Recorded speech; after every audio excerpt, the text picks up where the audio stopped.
Medfield TV.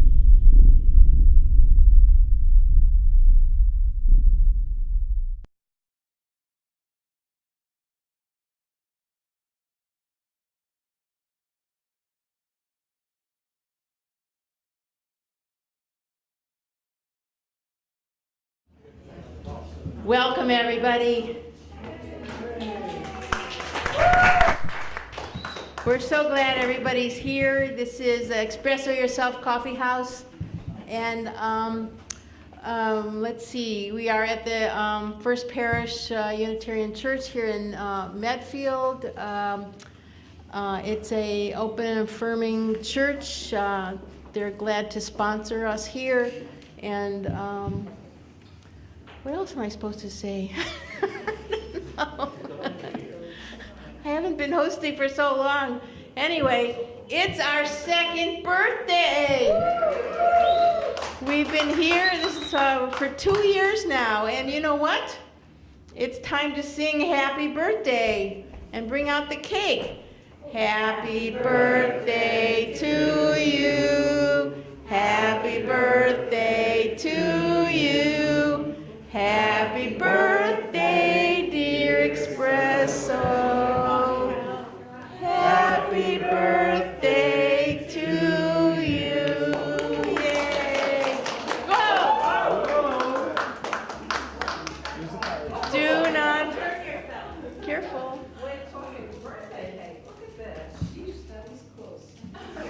Okay, get into the camera here. Yeah. Okay. Over. But here's our birthday cake. Everybody's going to get a piece now, so take a deep breath and we'll blow out the candles. Yay! Thank you. Yeah. Yeah, we'll come back in 13 years for that. So the way this works is first we have an open mic, and then we have three incredible features tonight. These are people that have previously featured here. When I put the word out of who wants to come back, we got these three amazing people that I just adore. We have Melody Baskin, who's a singer-songwriter, peace activist, beautiful person, lives in her heart. We have Amy Meverock, who's an incredible slam poet and just a beautiful human being. And we've got Jake Heller, who is a singer-songwriter and has written a song about Anne Hutchinson, which I just love. So I don't know if he'll sing it tonight, but Anne Hutchinson, woo! yeah. Big fan. Oh, good. You have to come see my play sometime. Oh, okay, well. She's a character in it. But we're not here to talk about me. Okay.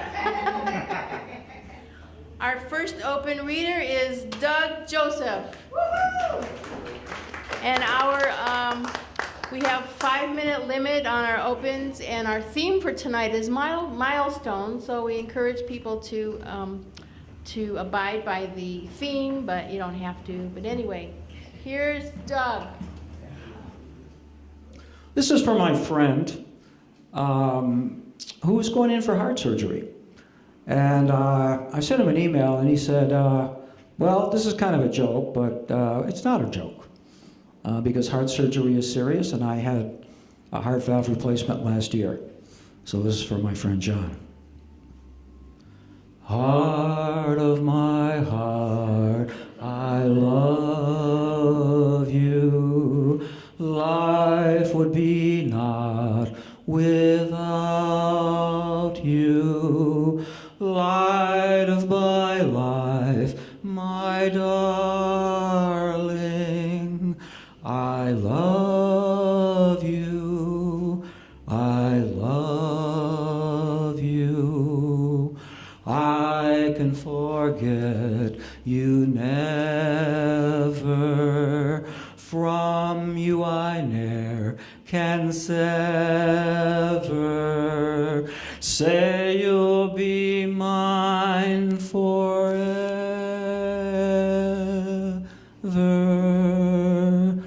I love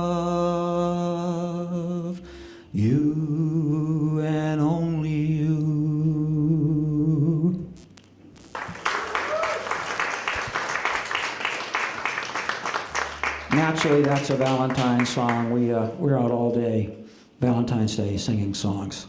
And when John gets out of the hospital, even though he's not Irish, well, we're going to be thinking of him, and maybe he'll be nursed back to health. And hopefully, he'll be back with us, maybe not at the end of March, but at the end of April. So, according to tradition, the Roman Emperor Augustus took one day off February and added it to August, the month named after him. That's why there's so few days in February. Who knew? And a person born on February 29th during a leap year is called a leapling. The odds of being born on February 29th are, what do you think? 1 out of 1,461. So, anybody born here on February 29th? No. Okay. So our next open mic reader is Peter Bradley.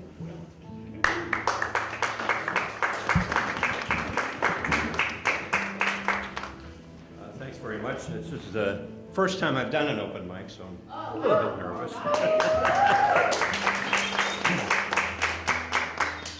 Thanks.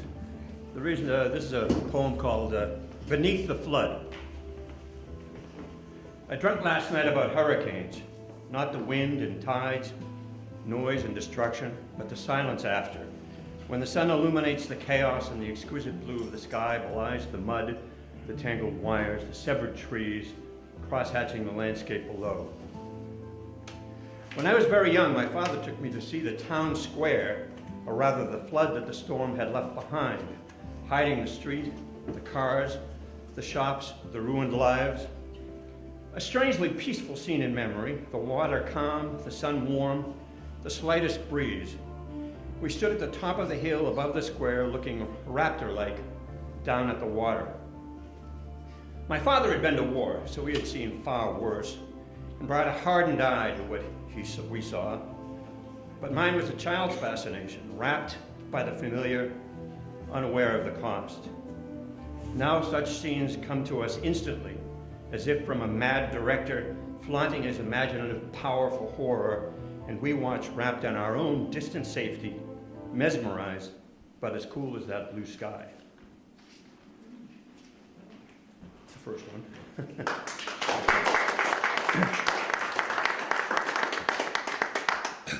Second one is called Valentine's Day 2018. This one's kind of personal. I brought her flowers today, just a small bouquet, bought from a vendor at his usual holiday spot. Already dead, they won't last long, I know. I stayed just a few minutes, swept the leaves from her stone and spoke with her for a short time about decisions, about indecisions, about her missing voice, her missing wisdom and longing and love. The westering sun stung, made it hard to see, sent long shadows down the long hill across the dormant greens, grays and browns. The wind chilled my damp cheeks.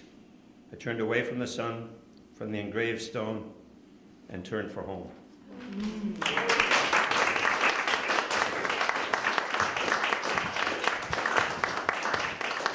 Wow. Thank you, Peter.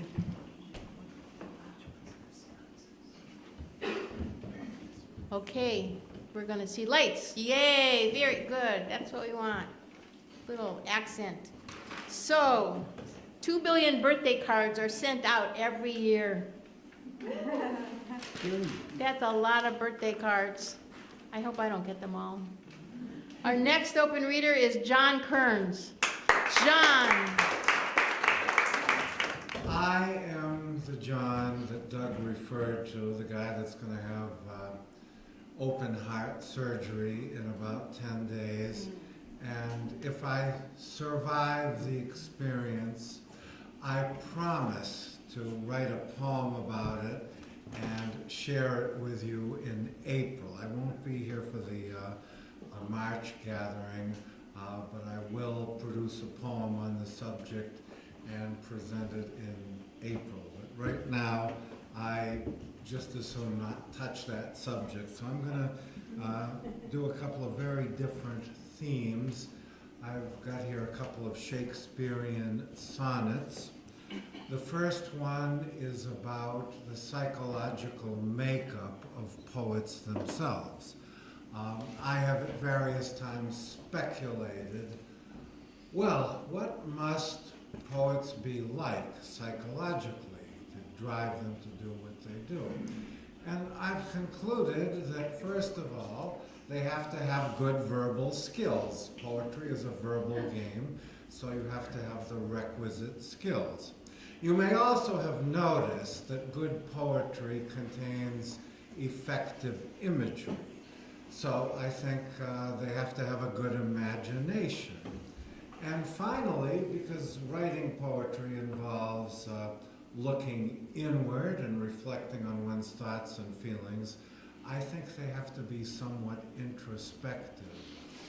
In addition, I can't help but notice that some, certainly not most, but some poets are susceptible to mood swings. It's as though the inner chaos somehow fuels their creativity.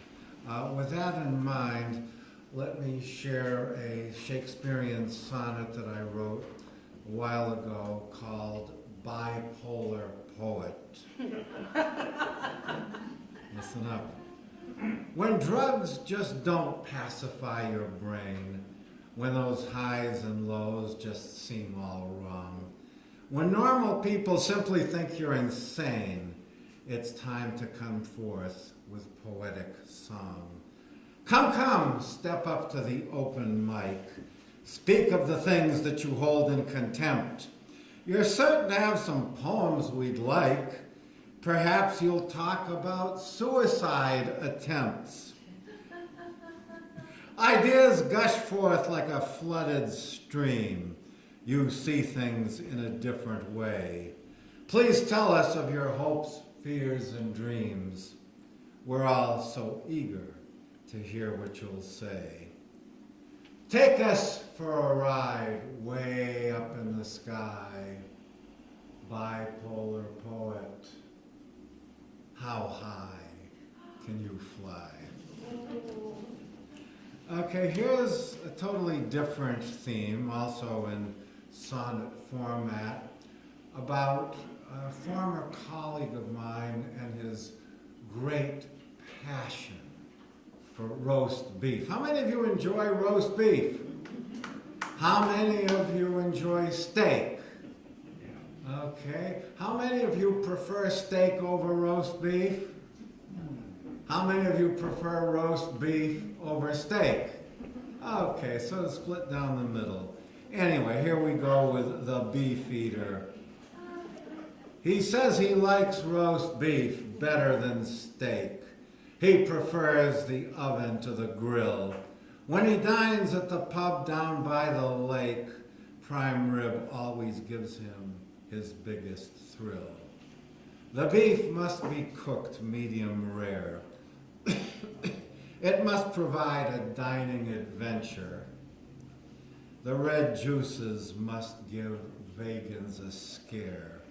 And it must be tender for those with dentures. I once took this man out to dinner, a seafood place called the Ocean Reef. But just when I thought I had picked a winner, he complained, "This place has no roast beef." Steak versus prime rib, I don't have the answer. Just don't eat so much that you get colon cancer. Thank you. Okay. So, in 1989, the largest birthday cake was in the world was created to celebrate Fort Payne, Alabama's 100th birthday. Okay. How heavy was it? How heavy was it? 350,000. It was 128,238 pounds. It had 16,000 pounds of icing on it. Okay, the cake that we got was not that big, but you're all gonna have a piece of it, I hope. So, super. Our next open reader is Gabriel Landry. Yes. Is this your first time here? Yes. First time reading? No, good. Okay, first time reader here. So yes, my name is Gabrielle Landry. I'm a senior at Montrose, right across the street. So usually I write mostly shorter poems, but this one was kind of experimental, a little bit longer. So it's called Starry Eyes. When you speak, I don't know if I listen more for what you say or for what you don't. Because your words have been my oxygen, the anchor to my own, and I am lying here now, lying without sound, a blanket around my body and my body on the ground, and I can taste the words you'd say, like I can taste the winter air, the scent of gently kindled firewood melting on my tongue, and the blur of shadowy smoke dancing through my lungs, and the sky is above me. The universe, like your eyes, a septillion seconds away. The green light I cannot reach. You're the lighthouse. I'm on the beach, and I'm stranded. I'm tired. My eyes are drooping, spent, expired, and sometimes when I see the stars at night, I think of who I used to be, and who you used to be, and all the light we cannot see, and the history in my blood and in my pedigree, and how this moment will never return to me. I'll never get it back. It will go with the memories I cannot reach and my disintegrating promise to leave the beach I cannot see. But the sea is before me. And the ocean's in your eyes. It has always been your eyes, in the sea and in the sky, rising, falling like the tide, like martyred morning gifts, sublime. And sometimes when I cry, I don't realize it at first. My mind is on a marathon, my pen, the running shoes, and it takes ink bleeding from hot liquid rain to tell my eyes, to tell my mind that those watermarks are tears. Hold them up to the light and you'll see, inject the message while I, ensconced in disbelief, try to hold on to the memories. To lost moments of serendipity, I'm trying to write down all the years. I'm trying to write down all the hours because the days are quickly fading, crumbling like forgotten supermarket flowers, and I am trying to chart myself, to engrave in me a map of the memories sketched to faded pencil lines, gone like gunpowder with a snap. I mean, there are photo albums with pictures of me, and I am younger, and I'm grinning, and I'm somewhere, and I know it, but I have absolutely no recollection of the moment. And so when I lay here on the cold, hardened soil and blink through layers of the universe, it is your eyes I see. Because I'm asking them to take this moment and to keep it safe from the mediocrity of my memory. And I see the way your eyes blinked at me, eyelashes colliding in molecular crash, and there is nothing in this moment that I don't wish would last. There is nothing in this moment that I don't wish would. Lasting pain does not walk away quietly, or dissolve into ephemeral mist with all the things I used to miss, like the value of your smile, authentic and whole, or the way your eyes crinkle when you laugh. And I know that I used to miss the sun and its subtle wave on long winter days, because I saw only the gray. But your eyes saw beyond. They saw the layers of the sky, and they taught me to find the green light within myself, the lighthouse in my mind. They weren't galaxies away after all, just a fraction of the time it takes to realize that we are the way we see. We are the way we smile, the way we laugh, the way we exist miles and miles apart and yet stumble upon each other like wild strawberries. There are infinities in your eyes and a universe on your lips. Teach me to chart a map, elucidate navigational techniques, speak the miracle I seek, find the path among brambled branches and the overgrowth. The path that leads back to you and to me, you and I, fragmented constellations in an effervescent sky. Wow. Hi there. Well, it's not my first time at this microphone, but I when I heard the theme as Milestones, I said, I got a milestone story. I was turning 40 years old. I had been married for 2 years. My husband and I had moved to Los Angeles for 2 years earlier. He was a political reporter, and I'd done a stint as an editor at the LA Times. We knew a few people, but we didn't really have a community yet. I said, I don't care what we do, I'm only gonna turn 40 once, and I want it to be memorable. Okay. My best friend Maureen said, whatever you hear in the way of plans, say yes. Just don't ask any questions. I said, okay. Well, there were hints here and there. A friend of mine and I were working on I was editing a job for her, and she said, if you don't leave Philip and me alone for 5 minutes, you're never gonna get your birthday. So, there were hints. But, and then there was another hint when the day came, and Philip spent about 6 hours cleaning the house. And I finally said kind of wistfully, I appreciate you're doing this, but I'd like to spend it some other way. Could we go for a walk on the beach? Well, that morning, he'd gotten a phone call from his cousin in Las Vegas. It was a long way from Las Vegas to Los Angeles. And I heard Phil say, oh, sure, what time will you get here? Okay, sure, we can put you up. I said, Philip, it's my birthday. He said, that's no problem. I thought, just say yes. So I said yes. And we were supposed to have dinner with Maureen and another friend at something like, 9 o'clock. And at 8:30, the phone rang. And Philip's cousin and her husband had arrived, but they'd gotten stuck in Beverly Hills, which is about the same as getting stuck in Lynn, Mass, and you're coming to Medfield. It was a ways. He said, sure, we'll come over. Your truck isn't working? Yeah, we'll come help you. I said, Philip, we're supposed to be at Maureen's. Just say yes. Okay, whatever. So we got ready to go to meet them at the gas station in Beverly Hills. And as the door opened, I was waiting for Phil, and I opened the front door.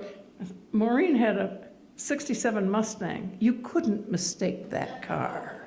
It had a racing stripe of, I forget, silver and red or something. And it glided very slowly by, and as she saw the door open, it sped up again. I thought, okay. So we went to Beverly Hills, and we found the truck, and we found Denny and Chris. Phil said, you go with Chris in the truck, and I'll go with Denny, because we both know the way, and they don't. So I got into the truck with Chris, and she was dressed in black velvet with beautiful sparkling earrings and all kinds of stuff. I said, Chris, did you get all dressed up and come all the way from Vegas just for my birthday? She said, I don't know what you're talking about. We have plans. I said, Chris, nobody mentioned the keys.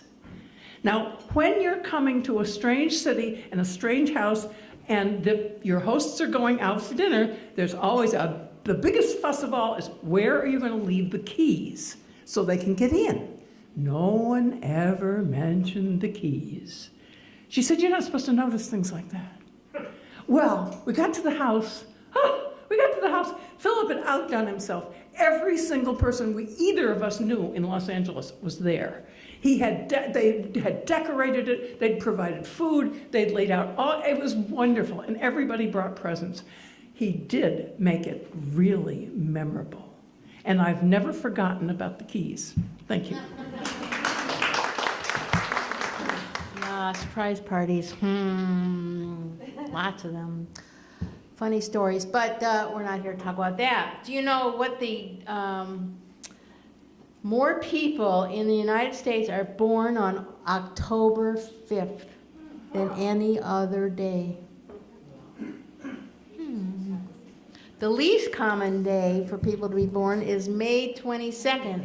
Is anybody's birthday May 22nd? No?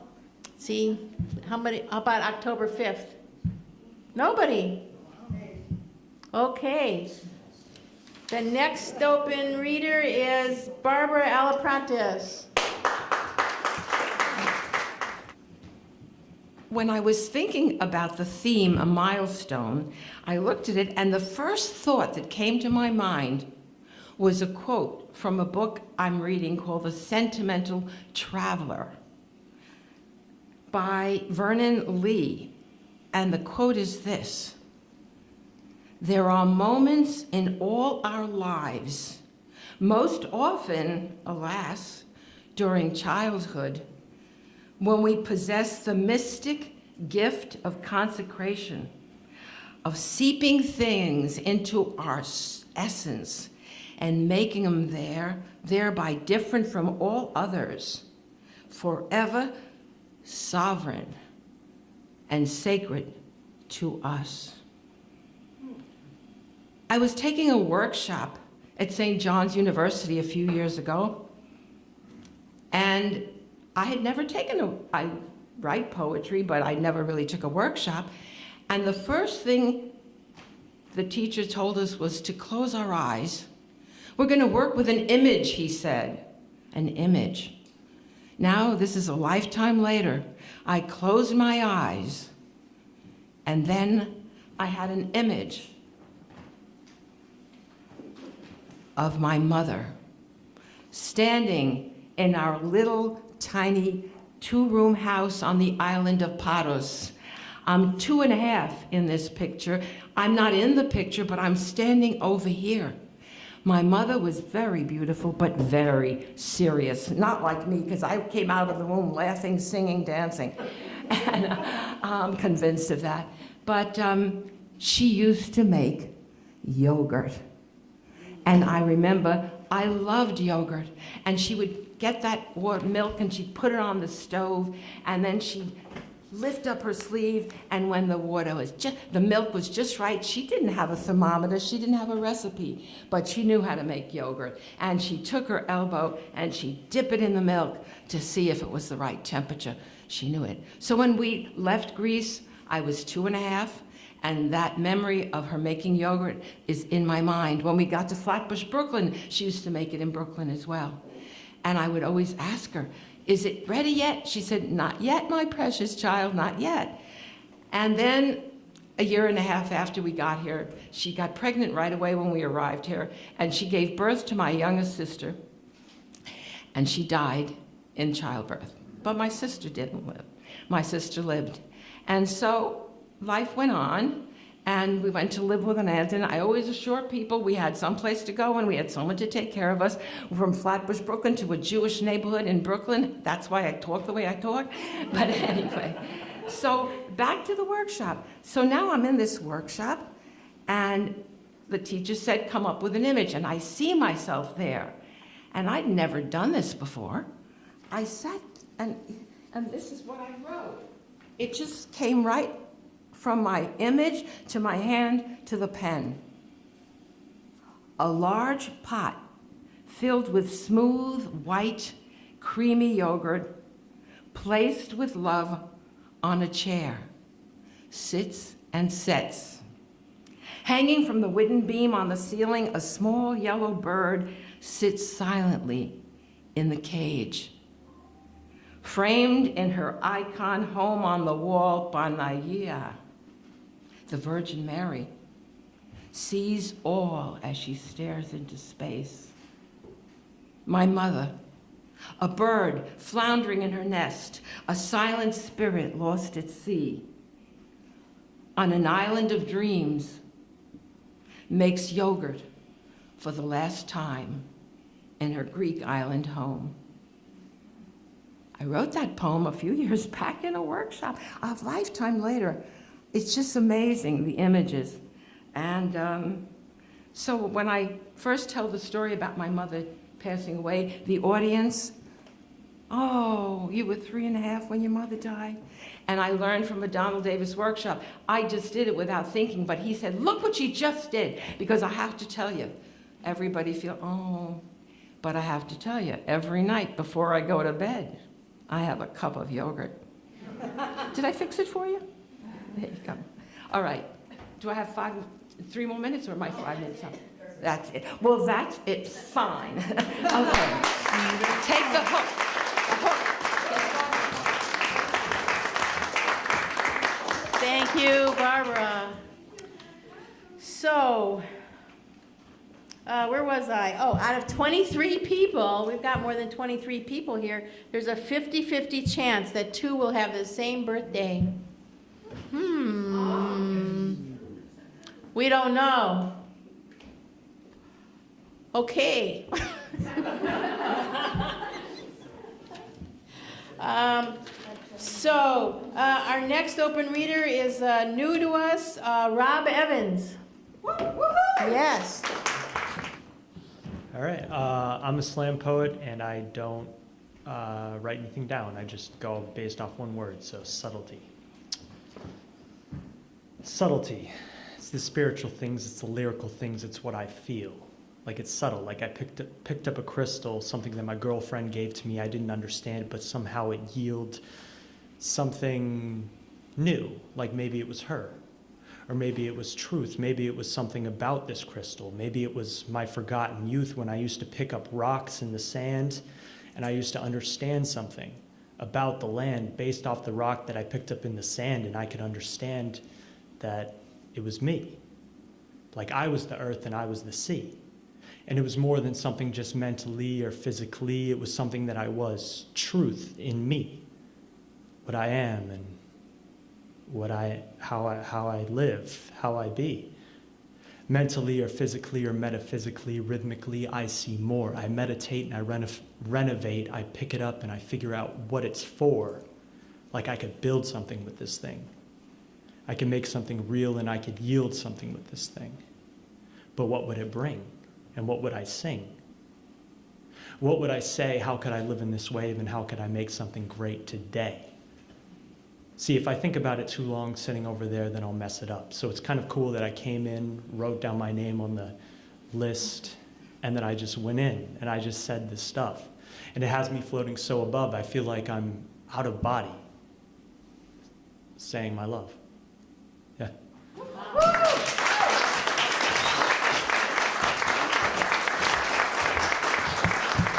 Very impressive. That was great. That was super. So, in the time it takes me to say this, 5 babies were born. Not here. Yay. Good thing. Good thing. Doug, did you want to sing again? Sure. You have just 1 minute. Yeah, I'd mentioned before that this is called the Irish Blessing, and I am going to hope and pray that John does okay. And since I'm 50% Irish, I'm allowed to sing this song.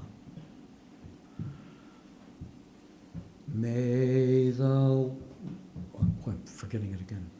May the road rise to meet you. May the sun be always on your face. May the rain fall soft upon your fields. And until we meet again, may he hold you in his hand. May God hold you. May God hold you in the palm of his. Hold you in the palm of his hand.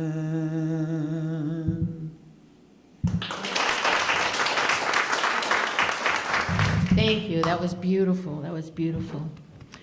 So, you know how many people are celebrating a birthday today? Across the whole world? 15 million people. I'm glad they're all not here. Our next open reader is Sandra Elaine Scott.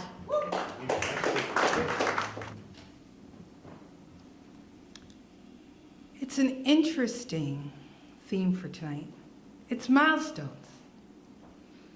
And wasn't sure if I was going to do something, and had a great conversation with my mother's goddaughter, Zena. And her mom, my tia Florencia, shared the same birthday with me. And she's going to be 90 on March 7th. So am I. I just moisturize well. Yeah.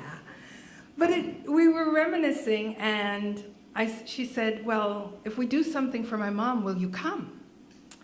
And I said, sure. I said, I have a story to tell you. And she said, what? I said, your mother and my mother got in an argument over my birthday and our shared birthday.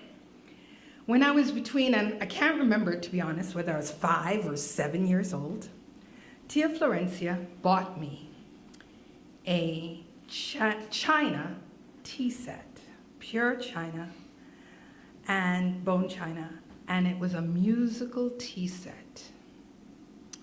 My mother looked at her and said, Florencia, are you serious?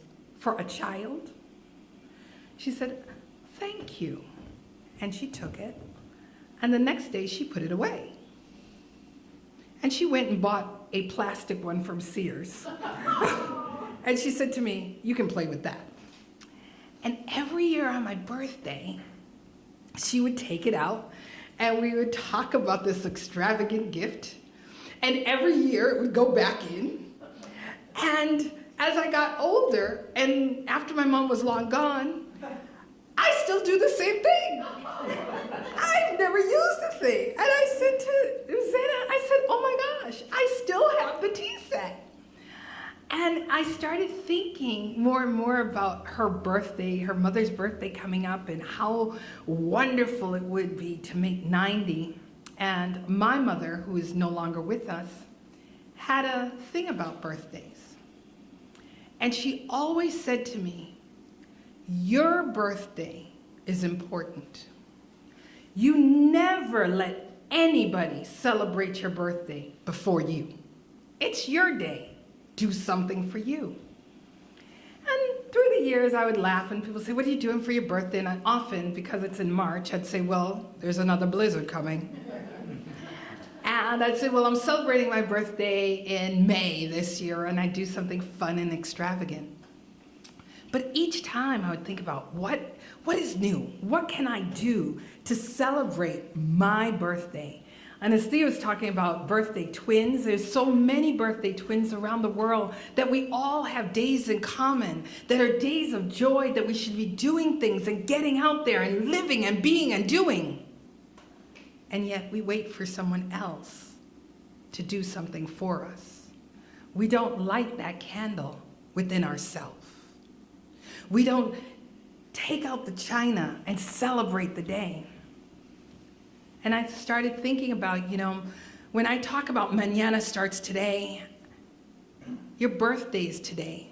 Whether your birthday was last week, tomorrow, next week, whether you're going in for heart surgery. By the way, February is also Heart Health Month. So whatever it is, how are you celebrating? How are you living? How are you being?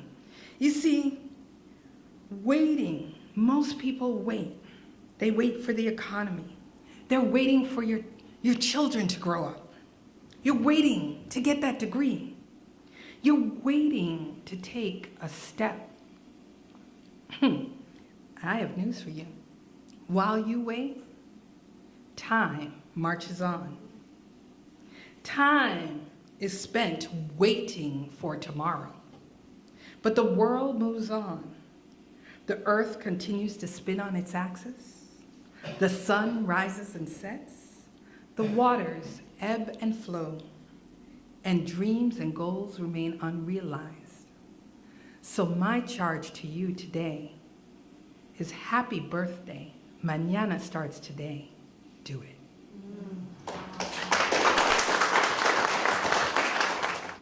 Well, that was wonderful. Everybody did such a great job. Now, if you've been here before, you kind of know that I sort of end the open. So I was living in Southern California, and I was finishing an MFA program, and I decided to write a one-woman show about my relationships. Now, I consider myself a stable person. I mean, my first relationship was 18 years long, and then my second relationship was 11 years long. And then my life went off the rails as I started being involved with controlling women and jealous women and passive-aggressive women and players and former players. And they just ripped my little heart to shreds and just tore it out of me. And I swore I would never be in another relationship as long as I lived. And in order to remind myself of this, I wrote this one-woman show about this so that I would never forget this resolve. Yeah. So I had to go to a conference in Massachusetts, and I decided I would try out my material for my one-woman show. So I asked my friends, Mary and Diana, to gather together some people so I could try the material out on a friendly audience. So there I was in the living room there, talking about my love sickness, my broken heart syndrome. It's like a heart attack, the doctors say, the same tightness in the breath, the catecholamines descending through your body, and you're gasping for breath. And then I talked about limerence, that state of being in love. When you take me to your heart, I'm in a world apart, a world where roses bloom. Well, just at that moment, there was this thud. And everybody looked around and laughed because someone had fallen off the couch. Everyone's laughing, and I looked around, and the woman that fell off, Shirley, she was very embarrassed by this. And I'm thinking, groupies.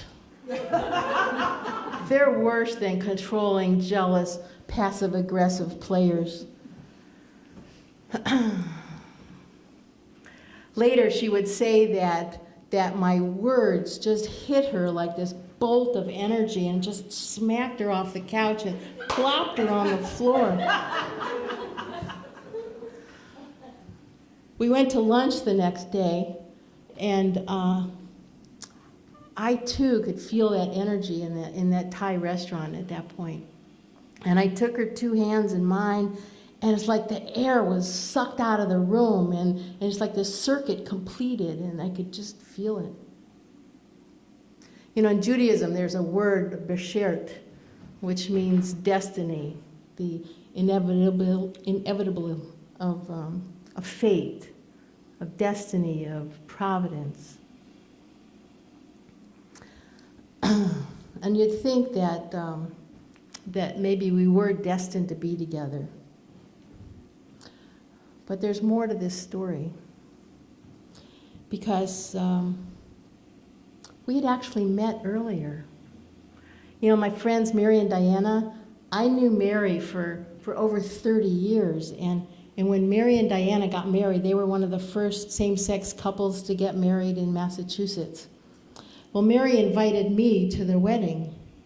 And Shirley knew Diana over 40 years. I mean, they were in brownies together. And so Diana invited Shirley to their wedding. And we both sat at the same friend's table. And she was with her partner. I was with my ex. We didn't talk.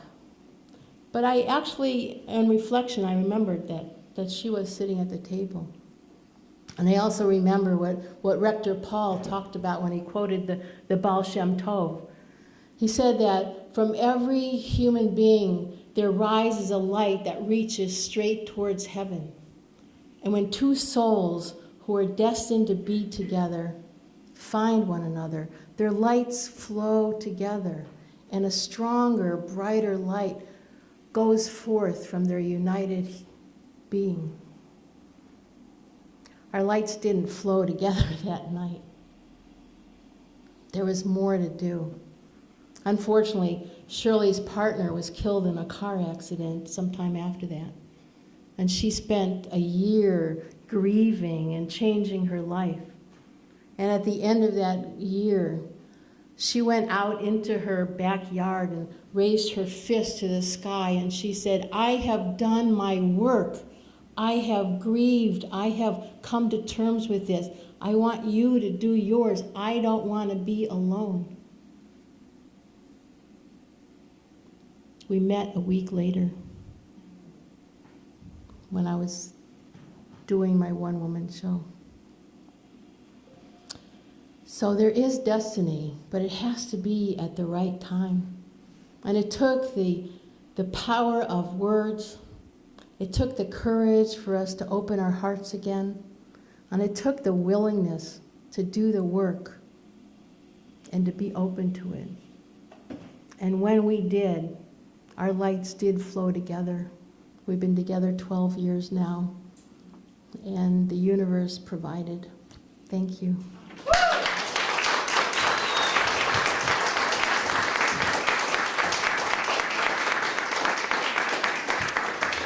So now we're going to take a short break. Everybody get a piece of cake and some coffee.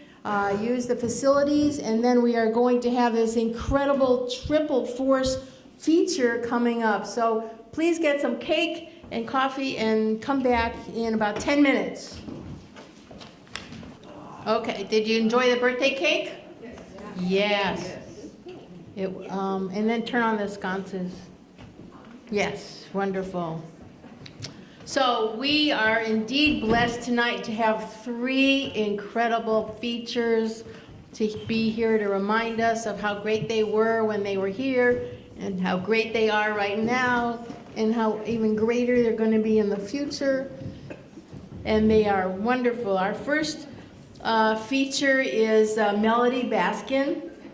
She's a singer, songwriter, poet who uses her music to encourage the dreamer inside of each of us to step into the world with love.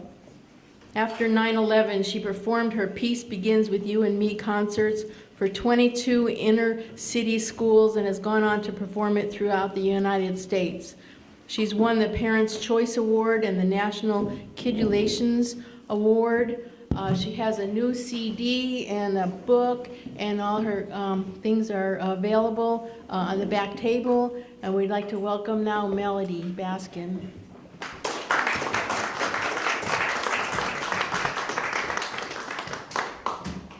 Thank you, Thea. Thank you for having me. Thank you, everybody. I think what I'd like to do first is a short poem. Oh, yeah. I guess I'd like to plug in first. There we go. All right.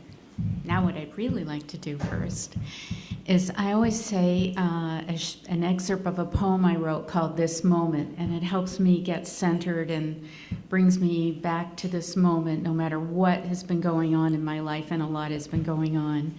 And so I'll just say this little piece and use it to maybe get yourself into your breath and notice this moment. In this moment, I am free. In this moment, I feel the who of me.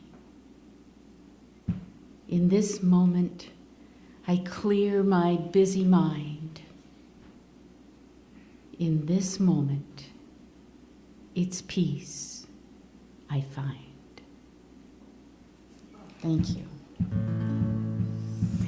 And this next song is also about the moment, but it involves you on the count of 3. It's called Wow, and on the count of 3, I'd like you to think about your precious moment and say wow with your arms open wide.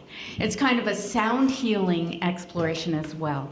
1, 2, 3. Wow! Oh, you're good. Won't you come to my garden and dance with me? Dance and laugh and have fun. We can watch the sunflowers bloom and grow in the light of the golden sun. This moment is here now, precious and dear. Now release the future and past.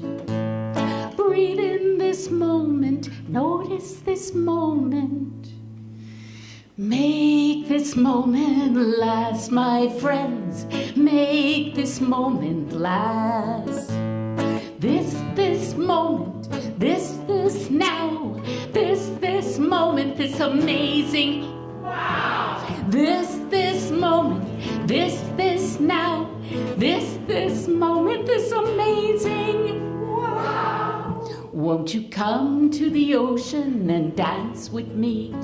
Dance and laugh and have fun. We can walk and splash and listen to those waves in the light of the golden sun. This moment is here now, precious and dear. Now release the future and past. Breathe in this moment, notice this moment. Make this moment last, my friends. Make this moment last. This moment, this now. This moment, this amazing wow. This moment, this now. This moment, this amazing wow. I am all by myself and dancing with me. Dancing and laughing, having fun. I am grateful for every single moment in the light of the golden sun. This moment is here now, precious and dear. Now release the future and past. Breathe in this moment, notice this moment. There it is. Make this moment last, my friends. Make this moment last. Sing with me. This moment. This moment. This now. This moment. This amazing wow. This moment. This now. This moment. This amazing wow. Thank you. Wow. This next piece, it's kind of two things. It's a chapter in my book, Shift of Heart, Paths to Healing and Love. It's a self-help book that I recently wrote. And it's a chant on Listen to the Whispers. And it's called I'm Still Here. Lots of us struggle with different challenges at one point or another in our lives. And I'm going to tell you a little bit about a challenge I recently had in January. But this is the chant, and this is my I'm still here right now. It goes like this, and after I sing it, please feel free to think about a challenge you have gone through, but don't linger on it. Go back to those three words, but I'm still here. Is that 4 words, right? I'm still here. I'm still here. I'm still here. No matter what. And the most important part is that. Okay? Here we go. I'm still here. I'm still here. I'm still here. Ready? No matter what. Good. Let me tell you a little bit about my I'm Still Here story for the month of January. My husband and I planned a wonderful trip to Hawaii for 3 weeks. 9 days were to be with our 2 little grandchildren and my son and his wife. And then we'd say goodbye to them, very sadly but happily. And we'd go to another condo in Kauai, and we would spend a week together, fly to Maui, spend a week together, and it would culminate with his birthday present I gave him for his 70th with a sports fishing trip. But how it went down was what I like to call chaos in paradise. The first 9 days with the grandchildren, they had the flu. High fevers, very scary, coughing, runny nose, constant crying. I didn't know I was even in Hawaii. And then in the middle of that, my phone went off and there was a sign on it that said ballistic missile warning. take cover. This is not a test. This is the real thing. So for 38 minutes, we were kind of between terror and surrender. Because what are you going to do? There was absolutely no control. Okay, so we lived through that. I'm still here.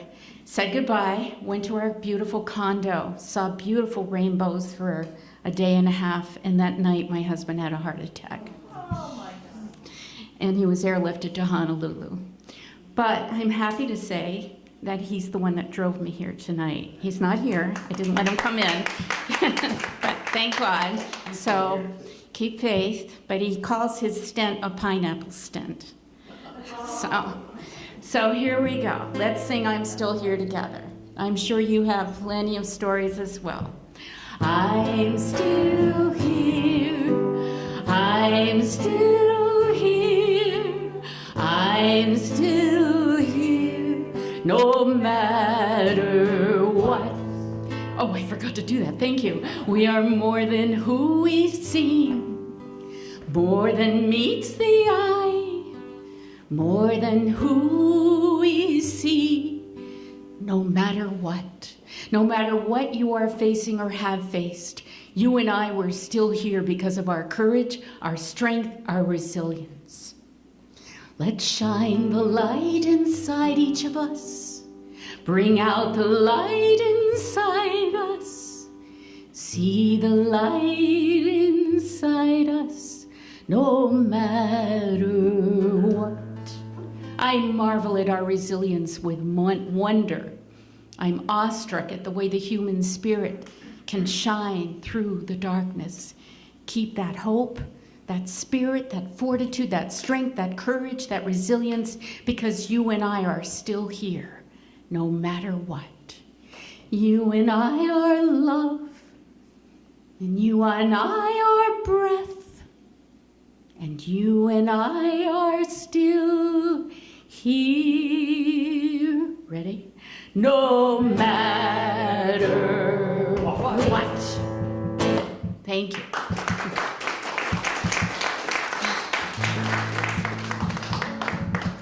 So this song, and most of these songs are on Listen to the Whispers, is called 3 Words. Hope is the feeling to keep inside of you. Love is the answer with our words, with what we do. Peace is the vision we must imagine near. Keep these 3 words in your heart clear. Hope, love, peace is the way. Hope, love, peace is the way. Everybody, let's sing it. Hope, love, peace is the way. Hope, love, peace is the way. If the world feels too heavy to bear in your soul, your heart is on empty, and you feel far from whole.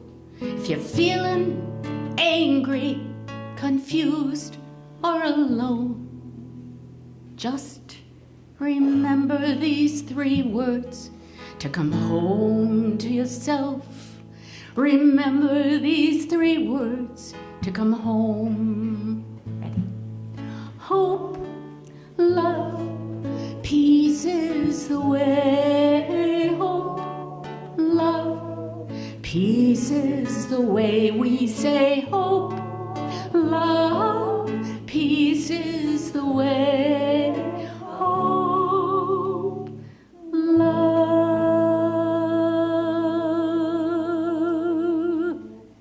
peace is the way. 3 words. Thank you. We're all one people, all one nation, all one planet. Together we can live all one people, all one nation, all one planet, together we can live. We're all the colors of one rainbow, all the feelings of one heart, all the music of one voice. Let's reach for a brand new start by singing. Ready? We're all one people. We're all one people nation. All one nation planet. All one planet. Together we can live. All one people. All one nation. All one planet. Together we can live. Lots of struggles are the same for all of us. Each other's hearts we really do know. We're all connected with each other, so remember that and don't feel low. Let's sing it. Yes, we're all one people, all one nation, all one planet. Together we can live. All one people, all one nation, all one planet. Together we can live. So sing this song to each other. Dance with joy hand in hand. We're everybody's sister and brother. So strike up the Expresso Coffeehouse to your Milestone One Planet Band. Everybody stand up, hug each other, eye to eye, heart to heart. Come on, let's all greet and meet each other and keep singing this song. Let's get out of our seats. Here we go. Yes, we're all one people, all one nation, all one planet. Together we can live. Love, all one people, all one nation, all one planet. Together we can live. Together we can live. Yes, together we can live. Peace, everybody. Peace. Thank you so much. That would have been a disaster. Wow, another hand for Melody Baskin. She's wonderful. And you can get her books and CDs in the back. And okay, our next feature is Amy Meverach. She's a performance poet and has been a youth poetry mentor. She's a phenomenal performer, a two-time Natick Poetry Slam winner, and she had organized the Old Souls open mic at the Common Street Spiritual Center in Natick. Please welcome Amy Meverach. Do all these mics work? Yeah. Oh, cool. Stereo. Hi, thanks, Thea. Thanks, everybody. I'm so, delighted to be part of this and glad that the folk tradition is still alive and everybody sings together. So I have poems about what we normally call plants. I've done a couple of apprenticeships in herbal medicine, and the last one I did was about plant spirit medicine. So we would drink a tea and kind of picture the herb in our minds and connect with the spirit and listen to the messages that we were getting from them, which was really fun. And one message I got was that they don't want to be called plants. And so I'm really into etymology. So I found out, some other words that have origins that are, that have meanings that we wouldn't really desire. So I looked up the etymology of the word plant, and it comes from the Latin word plantere, which means sole of the foot. So basically, we're calling them the stepped-on ones. And I can see why they wouldn't want to be called that. So I asked them, what do you want to be called? And they said they don't want to just tell me, to have me convey the message to everybody else. They want to wait until everybody's listening to them. So I don't think it's happened yet, but a lot of people are starting to really open up and listen. So for my final project, for my herbal apprenticeship that I finished in January, I wrote poems. And so these are based on meditations with different herbs. And I call this The Rooted Ones Speak, a collection of poems and seeds of poems sprouted from meditations with rooted ones, because some of them are seeds and they need to be developed more, but this is what I got when I meditated with them. Oat straw. Jollying in the cup, Avena sativa is the Latin name for oat straw. Jollying in the cup, Avena sativa skims a moon from the sky of the yurt. Wooden flute sings hoarse, like a tuft-bearded man. I ask for the freedom to dance. Crown to root, root to crown, taut to a star-bound strand. The patience of green after green dries, dies, wakes upward. 3 large metal pots fume, oat straw dances. Clipped stalks float translucent, carrying the sun.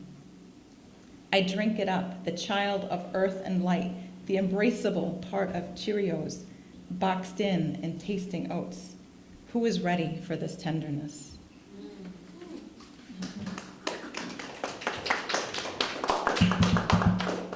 Okay. Nettles.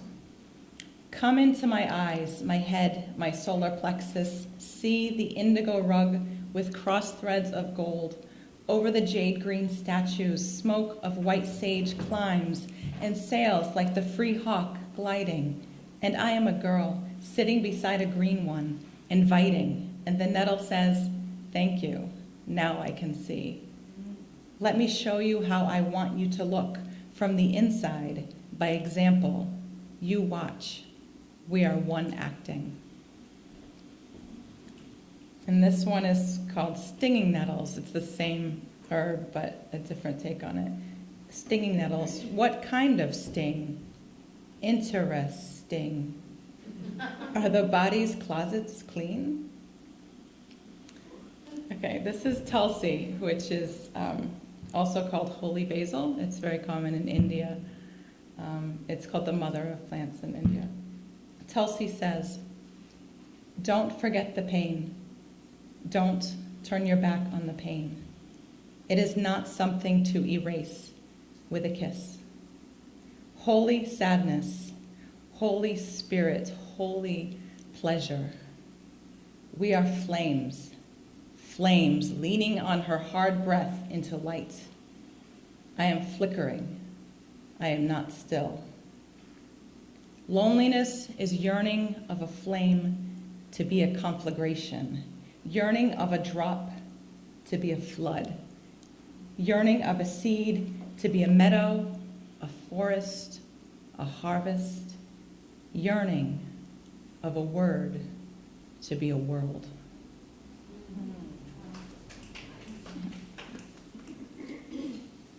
Okay.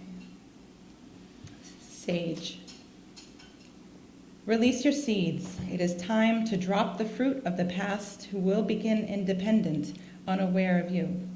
The end is a loose beginning. Love. Be kind and wise. First, I will listen to you. Then you will listen to me. Sound advice for any friendship. You sit poised, afraid to succeed. It is okay if you are not being productive. You are exactly the way you are, and nobody can force you otherwise. Take the time. Take another cup of me. We age. We are wise midwives at any age, wisps of hair like steam from our hoods. We change as much as babies month to month, if you notice. Elder cares for child. I bring you back to self. Take the mind off the wheel. Lovely soft antiseptic smell. Do you go well with honey? Evening sun, night uplifting. Quiet hope, tacit confidence. Fry leaves in oil. They will crisp when cool. Okay, this is calamus. Language, the rooted ones speak in gift, not take. No, thank you. No, thank you. Sadness and absurdity grow in water like cattails. Turmeric. A strong phallic assertion. Here it is. It is exactly what it is. There are no exceptions, no compromises needed, no accommodations, no submissiveness nor dominance. Presence. No apologies for being flesh touching flesh. Firstborn, harness the power of mass assumption. Ginger. Ancient, admittance to the temples, awakening, accompanying, gaining entry, sparkling in the dark, sparking gold. Spicy, fun, medicine candy, turmeric's friend. Goldenrod. Joy alight, with translucent wings, drink sunlight from stamens. I am cool enough. I am golden shine. Okay, and then this, I have an audience participation one. So often herbalists gather in yurts, which if you don't know what a yurt is, it's a round structure with canvas walls, and they come in different sizes. So at herb school, it was the Gaia school, we had a 20-foot yurt for sleeping and a 30-foot yurt for class.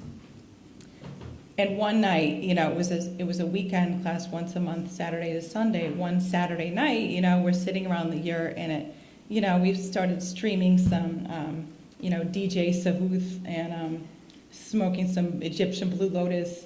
And it turned into a dance party. And so we named the yurt, the 30-foot yurt, Yurt 30. And so this is a poem. I left out some of the verses that were just kind of private jokes. But I have this is the part for you. You can have the refrain. It goes, getting down and dirty with the herbs at Yurt 30. Okay? So I can split it into two parts if you're feeling ambitious too. We can have like you guys over here go, Yurt 30, Yurt 30. Okay? And then this half can say, getting down and dirty with the herbs at Yurt 30. Getting down and dirty with the herbs at Yurt 30. Getting down and dirty with the herbs at Yurt 30. Yurt 30. Yurt 30. Okay, can we try it all at the same time? Okay. Getting down and dirty with the herbs at Yurt 30. Getting down and dirty with the herbs at Yurt 30. Okay, all right. And just kind of, fly by the seat of your pants with that. It's, no pressure. Okay, so rooted ones in spirits fertilize the sacred ground, preparing for the seekers as we slowly gather around. We open to their voices so the herbs can share the dirt, and green magic happens in the 30-foot yurt. Getting down and dirty with the herbs at Yurt 30. Getting down and dirty with the herbs at Yurt 30. We gather at the Gaia school with teacups in our laps, burn some Palo Santo or some copal, which is sap, meditate with green ones till we're ready for a nap. On your way to meet the spirits, you do not need a map. Getting down and dirty with the herbs at Yurt 30. Getting down and dirty with the herbs at Yurt 30. Mugwort, damiana, passion flower, and blue lotus. We can make kombucha and a ginger bug like Mo does. Smoke them, drink them, steep them, eat them, tincture them to keep. Any way you take them, the green ones take us deep. Getting down and dirty with the herbs at Yurt 30. Getting down and dirty with the herbs at Yurt 30. Adaptogens are helpful to adjust to all your stress. Shizandra can uplift your mood when life becomes a mess. Astragalus assists you in becoming more immune as we venture back to living in the rhythm of the moon. Getting down and dirty with the herbs at Yurt 30. Getting down and dirty with the herbs at Yurt 30. Nervines quell reactions of fight or flight or freeze. Valerian can cool us down when muscles start to seize. Serene mind and body leave no room for disease. And when we're calm, life becomes a breeze. Getting down and dirty with the herbs at Yurt 30. Getting down and dirty with the herbs at Yurt 30. So we're just do 2 times, right? Getting down and dirty. And the Yurt 30 comes in like after a beat. So it's like boom, Yurt 30, boom, Yurt 30, okay? But don't worry about it at all. Vulnerary herbs like violet, comfrey, or plantain heal an open wound and drain the toxins from a sprain. Try a hemostatic yarrow, shepherd's purse, or rose. Which will you use for your bloody nose?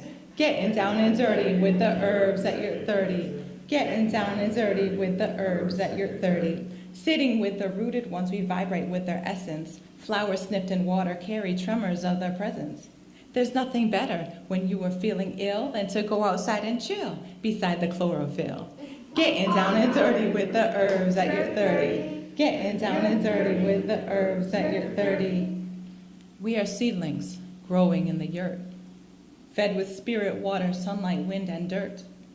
What will happen when we're planted in the earth? May Goddess bless us with courage to rebirth.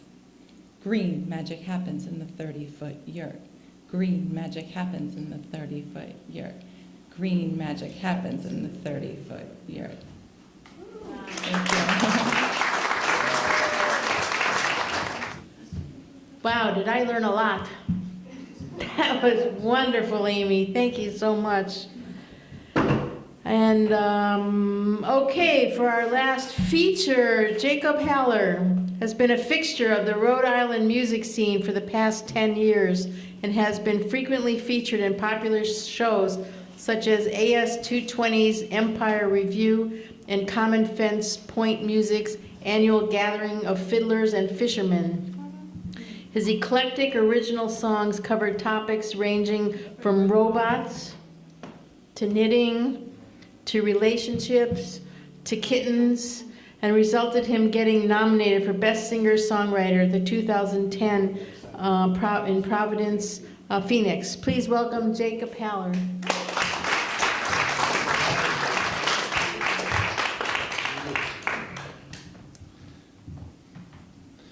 Thank you.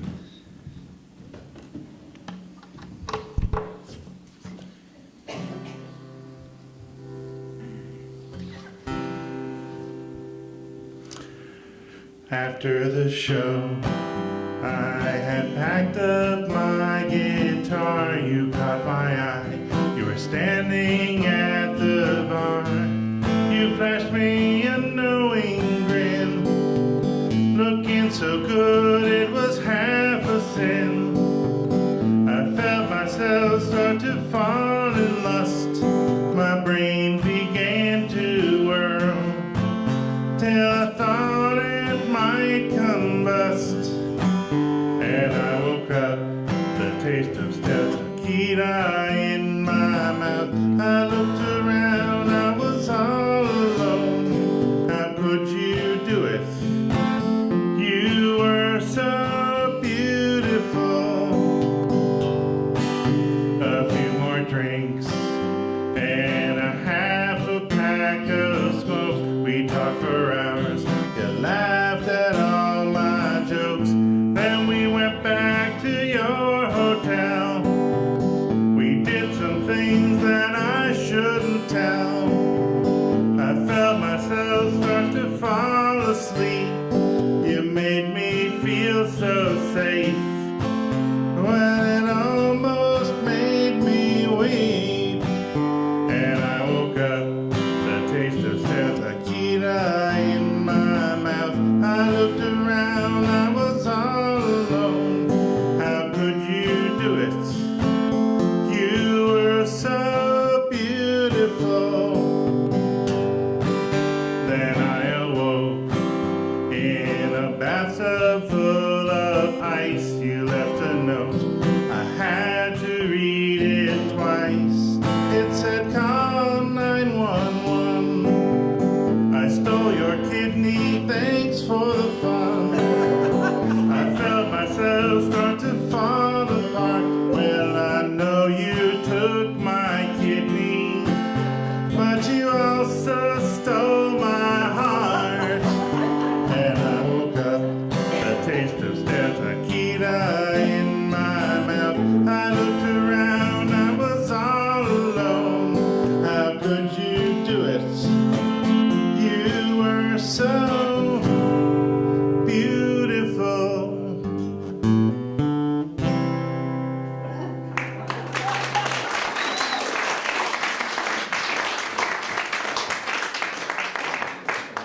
Thank you. This microphone setup, it's like I have I have a press conference or something. It makes me feel like a pretty big deal, so I appreciate it.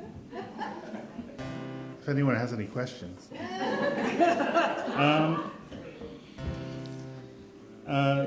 So Thea mentioned that I wrote a song about Anne Hutchinson, so I think I'll do that one.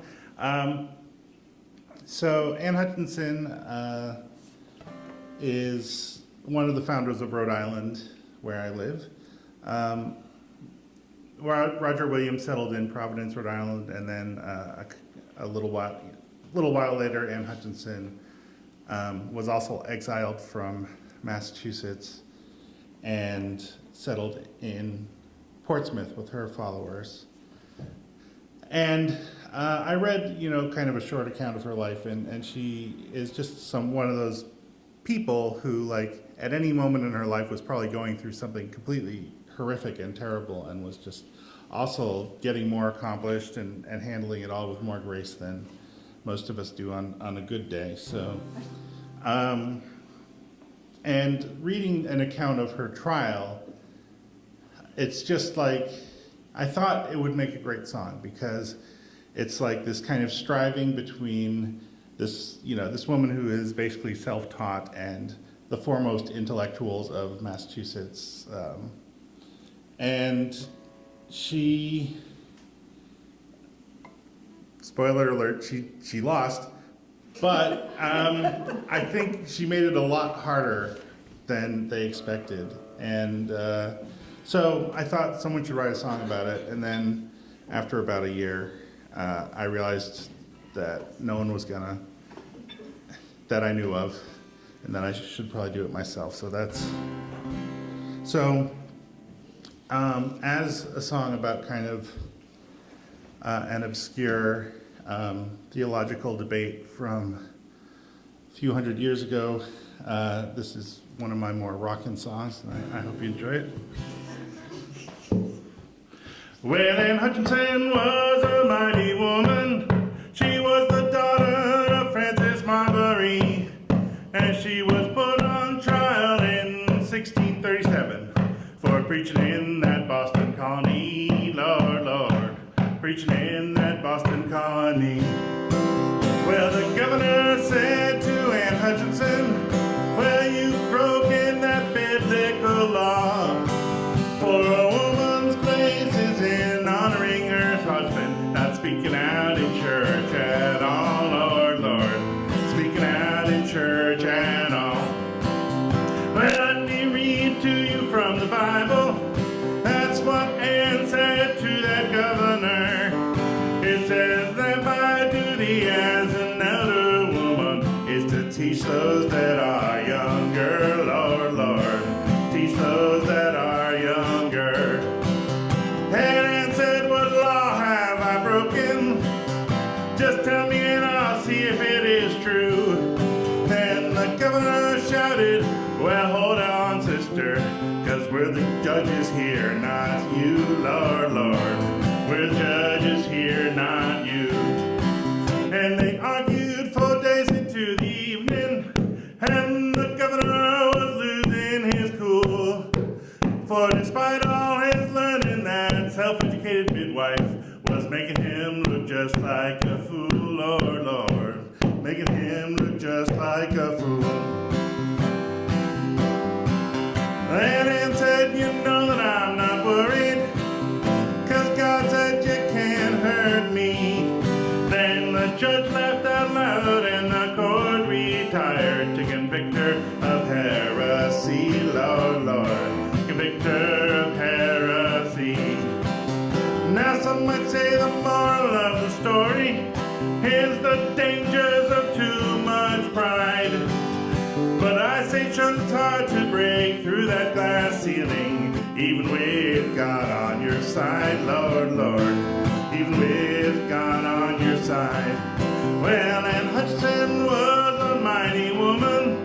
She was the daughter of Bridget Marbury, and she was put on trial in 1637 for preaching in that Boston colony. Lord, Lord, preaching in that Boston colony.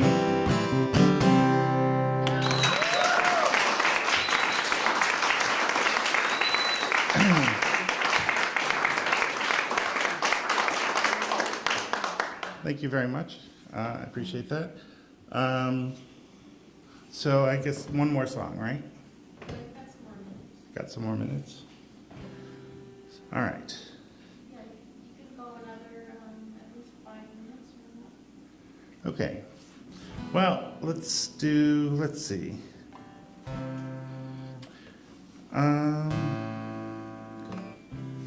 I think I'll do a Christmas song. 'Tis the season.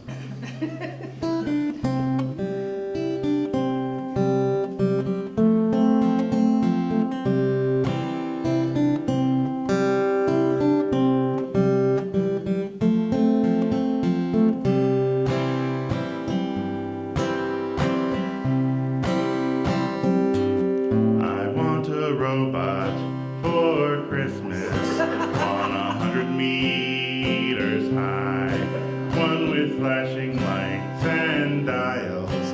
It could walk or swim or fly. It would put me on its shoulder, so I'd never be alone. It would conquer all the planet with its horde of robot clones. It would rule benevolently, or so it would seem, but then it would sell us, every one of us, to some evil aliens. I would lead the human rebellion against our metal overlord. My paradoxes would drive it crazy, cause its poor head to explode. I'd be a hero to all the humans, become president of the world. Statues would be erected for me, cause I've been so smart and bold. That's why I want a robot for Christmas, 100 meters high, one with flashing lights and dials. It could walk or swim or fly. Happy holidays, everyone.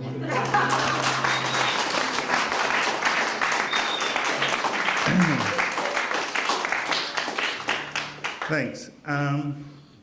So I think I will do one more song.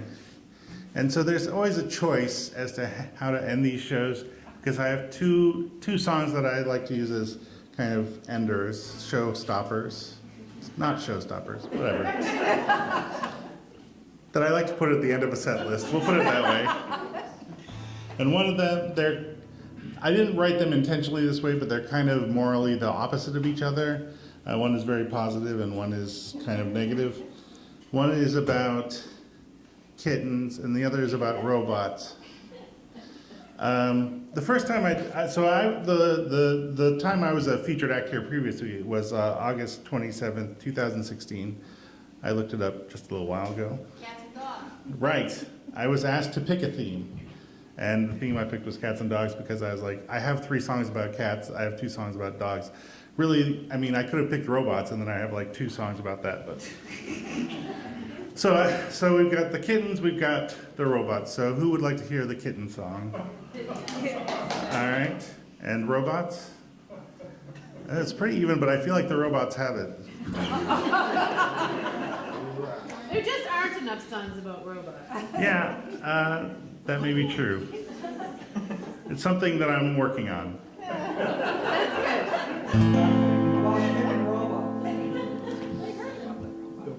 This song is about you, and it's called Watching Killer Robots Eat Your Head. I was on Interstate 95 just the other day, and I guess I was one of the people who was in your way, and you cut right in front of me without any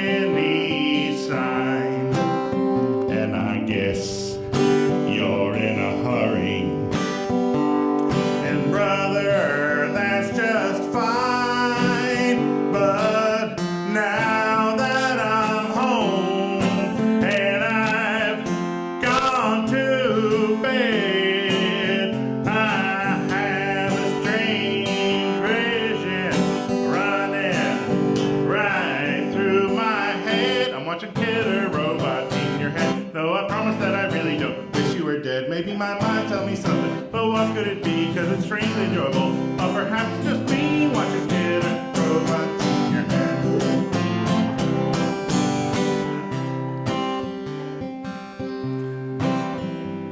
You understand you only have yourselves to blame for this, right?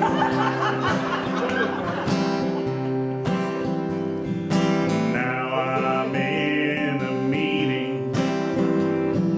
Lord, it's going long. And I thought it was almost over, but Lord, was I wrong? And now you're raising your hand and you're starting to talk. And not to be mean, but you're as dumb as a rock. And now you're accusing folks of not taking these meetings seriously.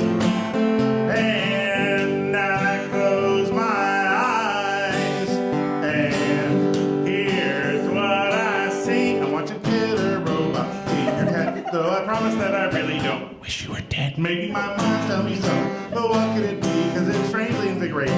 But perhaps I'm just me watching killer robots in your head. I feel like that last verse really resonated for some people. I'm just enjoying my choice of microphones up here. This is great. So if you see me smiling strangely, please just stay away. Cause I'm not hurting anybody. And let's just keep it that way. Cause I'm a productive member of society, despite my odd and violent seeming fantasy. And if sometimes I get a faraway look in my eyes, don't ask me what I'm thinking, cause you might get a surprise. I'm watching killer robots in your head, though I promise that I really don't wish you were dead. Maybe my mind tell me something, but what could it be? Cause it's strangely erotic. Now, I don't know, I'm feeling good. I feel like people out there can relate, perhaps. Or maybe it's just me. Watching killer robots in your head, watching killer robots in your head.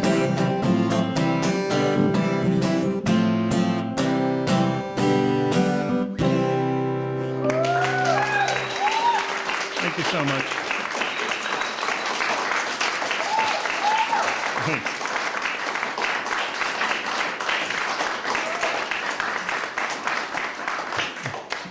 Thanks. Is that it, or?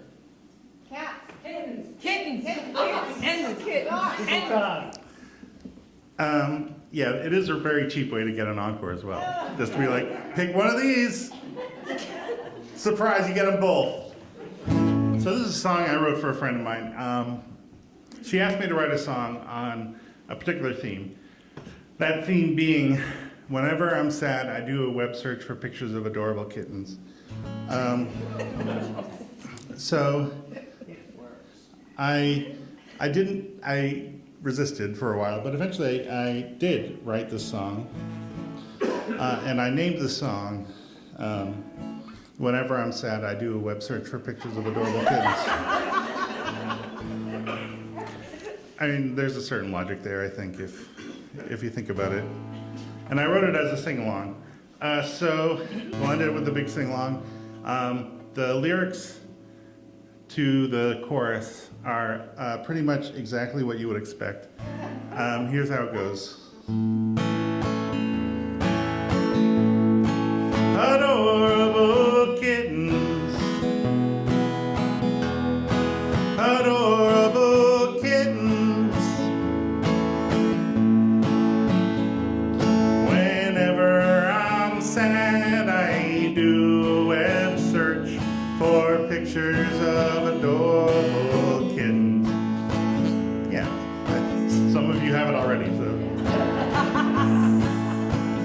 sometimes people meow and stuff. That's fine too. Whatever you want to do, really. It's a pretty accepting song. Sometimes it's hard to be a woman. Sometimes it's hard to be a man. Sometimes the world makes you madder than hell. It's more than a person can stand. If your day's like that, you don't have to feel bad. There's no place where that rule is written. Just do what I do and do a web search for pictures of adorable kittens. All right, here we go now. Adorable kittens. Adorable kittens. Whenever I'm sad, I do a web search for pictures of adorable kittens. You guys are sounding great out there. Well, it works without fail, and it picks me right up. It puts a big grin on my face. It lifts my spirits from down off the floor and shoots them into outer space. Now there's lots of things that people might like ice cream or babies with mittens. But I trade everyone for a few gigabytes of pictures of adorable kittens. You guys are way ahead of me. Adorable kittens. Adorable kittens. Whenever I'm sad, I do a web search for pictures of adorable kittens. You're sounding better and better. Well, now we're nearing the end of the show. And I'd like to thank you for all your time and your patience as you listen to my little verse. I tried hard to make it all right. Now, when you write a song like this, one of the things you learn is that there are just so many words that rhyme with kittens. It's just a fact of life. Anyway, now that I'm nearing the end of the song, I hope you like the way that it ends. And for me, I'll be heading on back to my home, where I'll web search for adorable kittens. All right, everyone in America, adorable kittens. Adorable kittens. Love the meowing. Whenever I'm sad, I do a web search for pictures of adorable kittens. Yes, whenever I'm sad, I do a web search for pictures of adorable kittens.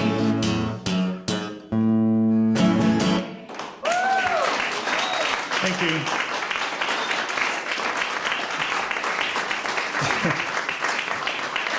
Thank you so much. It's been great. It was great to hear all of you perform and read your poetry and tell your stories, and I just have had a great night, so thank you so much. Thank you for inviting me to do this. My name's Jacob Haller. I do have some CDs back on the table, and my music's all online on Spotify and whatnot if you want to check it out.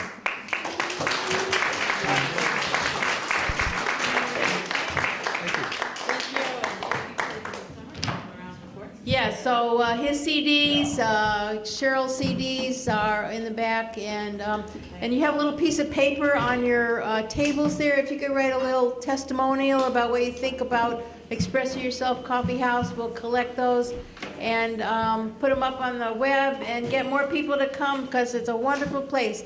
See you all next month. Thank you. Bye-bye.